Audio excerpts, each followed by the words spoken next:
2022 жылдың жыл кітаптарын таңдау бойынша «Бір ел бір кітап» акциясы аясында оқуға ұлт ұстазы Ахмет Байтұрсынұлының шығармалары ұсынылды.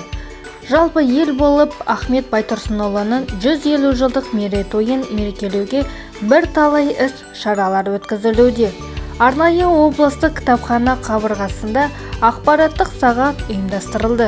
Қазақтың рухани көсемі атанған алаш ардақтысы ұлт ұстазы Ахмет Байтұрсынұлының желтоқсан айында Қазақстан телеарнасында «Ахмет ұлт ұстазы» атты тарихи телехикая шығарылды. Ал 26 қарашада «Соңғы үкім» толықметражды көркем фильмінің түсірілімі басталды. Қазақ халқының 20 ғасырдың басындағы ұлт азаттық қозғалысы жетекшілерінің бірі, мемлекет қайраткері, қазақ тіл білімі мен әдебиеттану ғылымдарының негізін салушы Ахмет Байтұрсынұлының өмірі келер ұрпаққа өнеге. Ұлы тұлғаның ұлағатты сөздерін назарларыңызға ұсынамыз. Қанатты сөздері. Ел, жұрт және тәрбие жайлы. Адамға ең қымбат нәрсе жұрт қамы, жұрт ісі. Замана сипаты білімі көптер, жұрт билемей, малы көптер, жұрт билер заман. Елде жоқ рух ақын сөзіне қайдан келсін. Әркім өзі жақсы білетін нәрсесін сынауы керек. Алушы да, беруші де өзіне жағымды жағын іздейді. Жұрт керегін білетіндер көп, істейтіндер аз. Тәрбие.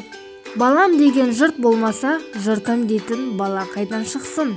Баланы ұлша тәрбиелесен, ұл, құлша тәрбиелесен, құл болмақшы. Кейбір істерді істеу керек бола тұра, істеуге болмайды. Өткенді қуғанды қойып, осы күйінді жөндеуге жөн іздеу керек. Біреу жұмыс қылайын десем, тұрған жерім жаман дейді. Біреу маңдайымдағы елім жаман дейді. Бұлардың бәрі де бос сөз. Тіл және білім жайлы. Сөздің ең ұлысы тарих. Көркем сөз көңіл тілі, жалаң сөз зейін тілі. Тілі жоғалған жұрттың өзі де жоғалады.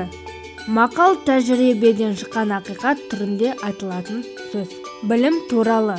Мойындағы борышты білу, білімнің ісі, борышты төлеу, адамшылық ісі. Талап жоқ, үміт мол бір халықпыз. Мұғалім туралы. Мұғалімі қандай болса, мектебі де сондай болмақ. Мектептің жаны мұғалім, шежіре, заман хат, өмір баян. Мінездеме бәрі де тарихтың жемі есебіндегі нәрселер. Тағам туралы. Күнелту үшін ас керек, ас істеуге күш керек. Күшті жұмсауға ес керек. Жер туралы. Жер мәселесі қазақтың тірі я өлі болуының мәселесі. Тарих туралы. Біздің заманымыз өткен заманның баласы, келер заманның атасы. Ахмет Байтұрсынұлының шығармалары мен өлеңдерін оқуға шақырамыз.